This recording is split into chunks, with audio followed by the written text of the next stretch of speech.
Hey YouTube, what's going on? My name is Rob, Chesapeake Picker. I'm a part-time reseller based out of Virginia. I sell on a wide variety of platforms, mostly on eBay, Mercari, Facebook Marketplace. So garage sale season's starting to slow down. The weather's been getting kind of bad, so I haven't been getting out as much as I would like. I've been doing a lot of thrift store picking, and I gotta say, pickings are a little slim lately. I talked about this in my last video, but the CHKD thrift stores around here have just gotten way too pricey. Salvation Armies are starting to open back up. We've had one that's been open since that first initial pandemic, but the others stayed closed. At least one of them is reopened. I've got some really good stuff that I went there, but today I'm going to go through some sales and some stuff that you gotta spend up on if you want to make money, but it is really profitable. And then also what to do when your normal picks are too pricey. You got to move on if you want to stay somewhat successful in this business. So stay tuned. We're going to go through that stuff starting now. So I think I've probably covered at least a couple of these in these videos in the past. If not, you're going to see it here. So I picked up these Nomex flight suits. We're in a hub of one of the biggest military institutions in the country here. I'm right by Norfolk, Virginia, so I got bases literally everywhere, and it is an untapped resource of stuff that I've just kind of been passing by, aside from some things like your parkas and stuff like that I've kept an eye out on. But I decided to pick these up. I got 3 flight suits. The first 3 I think I've already covered. They were all size like 40s. This one was a 42 regular. This is an olive green Nomex flight suit. I got it for $8.99. So again, that's more than I like to spend on stuff at a thrift store unless I'm getting something really good. But it's sold for $40 plus shipping, and that's now 4 of these I've sold. So I bought 4 and I sold 4, and they don't take a lot of time to sell. So maybe that's partially the timing. Maybe they like to use them for Halloween costumes. Maybe they're pilots that want to pick up some stuff or some other coverall stuff. But whatever they are, they sell well. If you see them, pick them up, price them high. One of the keys that keeps us all successful doing this reselling game is not everybody trying to lowball each other just to get your item sold. So if you know you got a quality item, stick with the listings. If you see it's got a good sell-through rate, don't be afraid to go on the high end. You don't have to be the most expensive one, but 40 bucks plus shipping, and they sell like that every time. This one here came out of a lot of DVDs that I bought from my buddy. I got about half of them listed right now. I got about a third of them that I'm going to be lotting up because they're just not worth a whole lot. There's a big old pile right next to me here. There's a couple Clint Eastwood films, Every Which Way But Loose and Any Which Way You Can. Both these DVDs were worth, okay money, but I lotted them together. They sold for $20 free ship. I got these things back with the train sale, the card stuff. I've had them a long time. I was trying to sell them individually. They're these Capital plastic coin holders. I had them up. I don't remember what I had them up for originally, but none of them had sold. So I allotted all 9 of them together. They sold for 15 bucks plus shipping. Another movie here, this is Casino Royale. This is the Peter Sellers version, new and sealed, sold for $24.99 plus shipping. It's another pair of coveralls that I had bought a while back. These sat for a while. They're not military or anything. It's a Walls brand. Really nice condition on them though. These were size extra large, bought them for $6.99. The bad thing about these is that I really couldn't fold them up too much, and they were kind of too big to be really inexpensive shipping. They didn't qualify for the cubic rate really because they were just too big, but they did sell for $35 plus shipping, and the buyer was almost 60 bucks all in on it. So not bad if you can get them for a good deal. My Goodwills have been kind of dry on stock lately. I'm not finding a lot of stuff there, a lot more clothing, jackets, things like that. The shoes, not as much. They tend to ship a lot of that stuff onto their online websites, but you can still find stuff. But I did find in the pants section, which now pants are all $5.79 there. I got these 686 Smarty men's ski pants.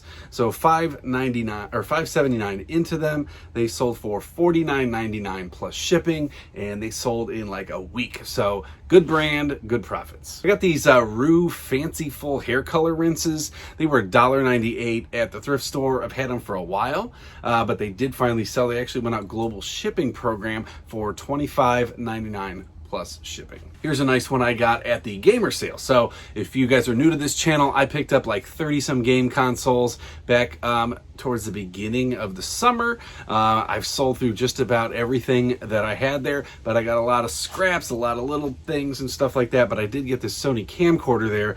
I probably have like $5 into this thing because I bought all the game systems and then I went back and bought a bunch of other stuff. So this was a handy cam, just a digital camera with the bag and all the supplies and everything. Sold for $49.95 plus shipping. So I got these shoes. So I dropped my daughter off at work. It's crazy now. I feel old that my daughter's 16 and has a job, my oldest, but I dropped her off and then I went into the Salvation Army that's right next to it. This is one that's been closed since the pandemic started and they just reopened. So I was excited to go in there and check it out.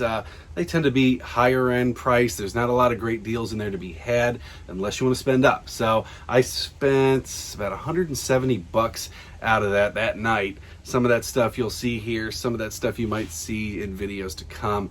But I got these Nike Kobe shoes. These were a men's size 10, and I had the only one on eBay. So they wanted $24.99 for them, which is, you know, it's way more than I want to spend on used shoes at a thrift store.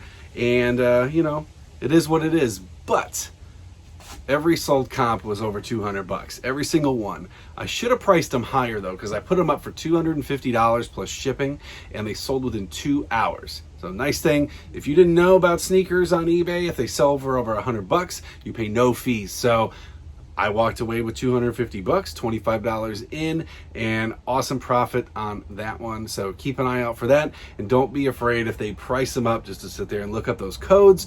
You know, every shoe, especially your Nikes and stuff, they got that code on there. Just type it in and you'll find out what they're worth. So I probably could have went higher. Obviously Kobe stuff is still in demand, but they still sold quick. Here's something that you may be afraid to pick up at a garage sale. I might walk right by, but I got two things from this brand. They both sold really good. I got this Hilti Actuated air nail gun. I picked this up for 20 bucks. 20 bucks. I got the case, I got all kinds of pins, everything like that. Important to know with this, it has to go ground because technically that's almost like ammunition, so that couldn't go freight. So I mean, I think it went out UPS, but 20 bucks in on this, and it sold for $175 plus shipping. So between that and the other one I showed you in the other video, you know, I spent $30 at that garage sale on those two things, and I made 400 bucks.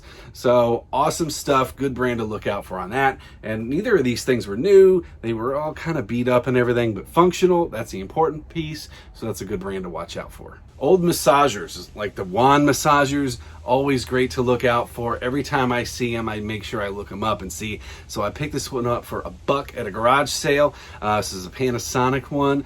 Tested it out, worked great, had the box, the instructions, everything that was there. It sold rather quickly, just a few weeks to sell for 60 bucks plus shipping. If they're no-name clubs or not big-name clubs, don't be afraid to pick them up if they're not bad. This depends on the profit margins that you like to stick with, but I got this Dynacraft Pro pitching wedge. I got it in a whole bag of clubs that I picked up. I'm not sure how much I have into it, maybe like $2. But anyway, it sold for $14.99 plus shipping. Got another DVD lot up here. This is two Alan Quartermain DVDs. I guess I never saw the movies. I think it's kind of like an Indiana Jones ripoff that was popular. Whatever, if I'm wrong and you've seen them, you can tell me more about it in the comments if you'd like. But I allotted these two films up that weren't really worth a whole lot on their own. They sold for 25 bucks, and that was free shipping. Maybe you know about these, maybe you don't, but the undermount can openers are really, really valuable. Doesn't matter if they're used or new or stuff like that. I mean, brand specific, but they are in demand. They've made a comeback. I don't know if they make them anymore or not. This was a Black & Decker one. It was new there was no box, but all the hardware and everything like that was still in the bag. So I spent $2 on this at a garage sale. I mean, awesome deal. I was gonna pick it up even if it was not worth a lot because I knew it would sell, but it did sell for $85, and that was plus shipping. I think I got $1 into this thing. It was this Emerald cast iron pan, 10-inch Dutch oven. I got it at a garage sale. I got a whole bunch of cast iron stuff that day. So this one in particular, I've had up for a little while. I thought about dropping the price on it, but I just let it ride. It sold for 20 bucks plus shipping. All right, a couple more sales here. So this one here came out of the gamer sale. It was just an Xbox 360 power supply. I had some Xboxes that didn't work. I had them in just sitting in a bin for a while, just the power supplies, and I finally got around to listing those. I've sold, I think, 3 of them, but this one in particular sold for $14.99 plus shipping, and with those, I just wrap them up good in some bubble wrap, and they go out in a padded flat rate envelope.